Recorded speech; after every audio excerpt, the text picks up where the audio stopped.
Добрый вечер, пятницы. В студии Николай Борисов и обзор чрезвычайных происшествий. В Оленёкском районе два молодых человека ограбили 72-летнего пенсионера-инвалида. Они отобрали у него пенсию, угрожая ножом. Выяснилось, что в тот день двое местных жителей 22 и 18 лет распивали спиртные напитки. Один из них вспомнил, что недавно продавал пожилому человеку ягоды и заметил, что у него имеются денежные средства. Также они знали, что пенсионер проживает один и является инвалидом.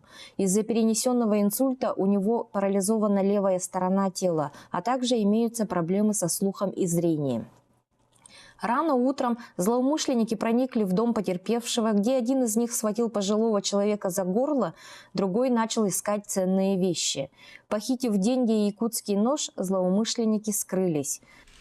К российской повестке Тверской суд Москвы принял решение относительно заключения под стражу футболистов Александра Кокорина и Павла Мамаева.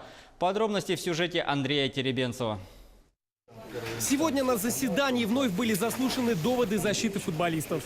Ни новые свидетели по этому делу, ни медицинские справки, ни дополнительные аргументы адвокатов вновь не смогли убедить судью. Вердикт суров. Кокорин и Мамаев остаются в СИЗО. Мера пресечения в виде заключения под стражу продлена до 8 апреля.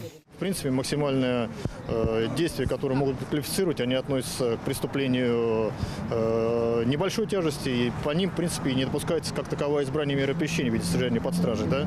Причастность к совершению тяжкого преступления, оно никакими доказательствами не подтверждается в отношении всех фигурантов дела, не говоря уже о Мамаеве, который вообще, что называется, только был на месте происшествия, но никаких там объективных действий не совершал. Внимание всех федеральных и московских СМИ уже по традиции приковано к громкому делу.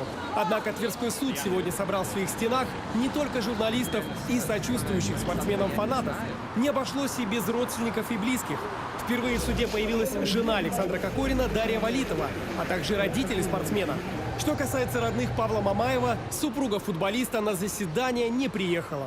Алана дома с детьми осталась. Дети сильно переживают отъезд матери, потому что старший сын, как говорили в суде, у него чуть-чуть нарушение. То, что мама не вернется, он плачет, и Алана осталась дома. Защита Кокорина предлагала выпустить Александра под залог в 10 миллионов рублей. Адвокаты Мамаева, в свою очередь, посулили 6 миллионов. К сожалению, для спортсменов данные просьбы не были приняты во внимание. Для многих людей, в том числе и экспертов в сфере права, решение продлить арест не стало неожиданностью, но от этого вызвало не меньше эмоций. Для меня это просто нонсенс, что судья не задает вопрос следствию. Знаете, какой вопрос? С чего вы взяли?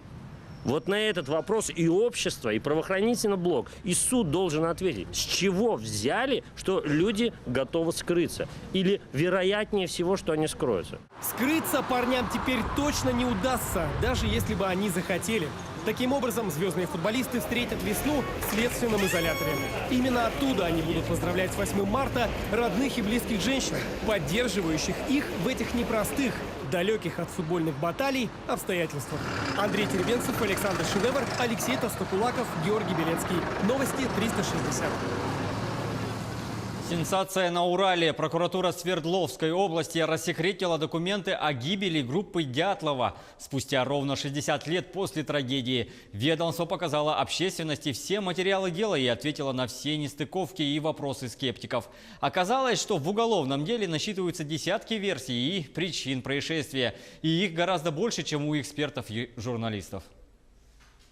Это то уголовное дело, которое хранилось в архиве, которое расследовано, в котором все оригинальные подписи, допросы и так далее. Уголовное дело 1959 года. Главный источник информации для прокуратуры 2019-го. С его помощью планируют раскрыть тайну горы мертвецов на Урале. 60 лет назад погибла тургруппа Дятлова. И с первого дня трагедию считают загадочной. Мы работали вместе с солдатами.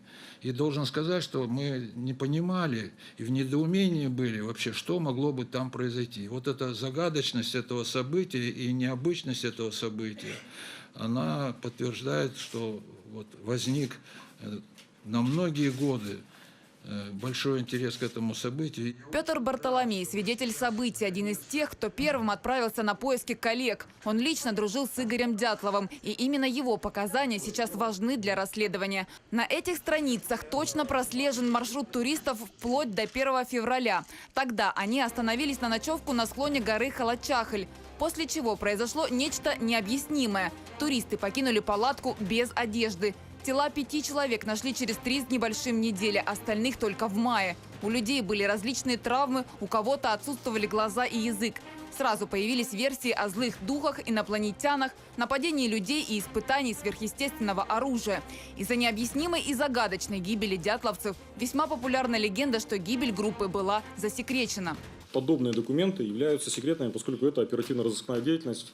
Методы и способы, которые в ней применяются, они имеют как гласный, так и негласный характер. Сейчас обещают, обо всех действиях будут рассказывать, но пока длится расследование, информация не разглашается. 15 версий, связанных с событиями, связанными вокруг ненадлежащего или каких-то скрытных действий органов, правоохранительных органов и в первую очередь прокуратуры, это не подтверждается, это неправда. Никаких тайных, скрытных действий не было.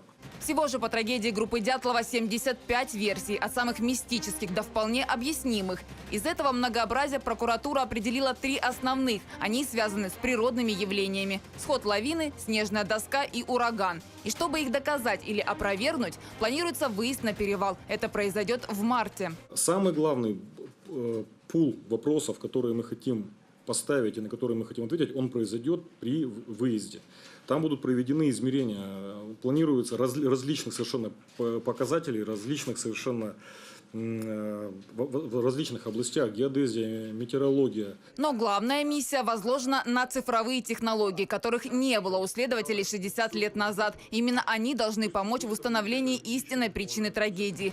Также прокуроры не отрицают, могут провести эксгумацию тел погибших, но только с согласия родственников. Если будет эксперту необходимо провести для ответов на наши вопросы эксгумация, будем работать с родственниками. Родственники, журналисты, общественники – все надеются, что именно это прокурорское расследование поставит точку в деле дятловцев. Ведь за 60 лет так и не нашлось объяснений обстоятельства гибели тургруппы. О них написаны сотни книг, сняты десятки фильмов, а гора Халачахль до сих пор считается самым зловещим и мистическим местом планеты. Ведь на ней по-прежнему продолжают гибнуть туристы. Эльвира Багринцева, Новости 360. На этом пока все. Хороших выходных без чрезвычайных происшествий и берегите себя.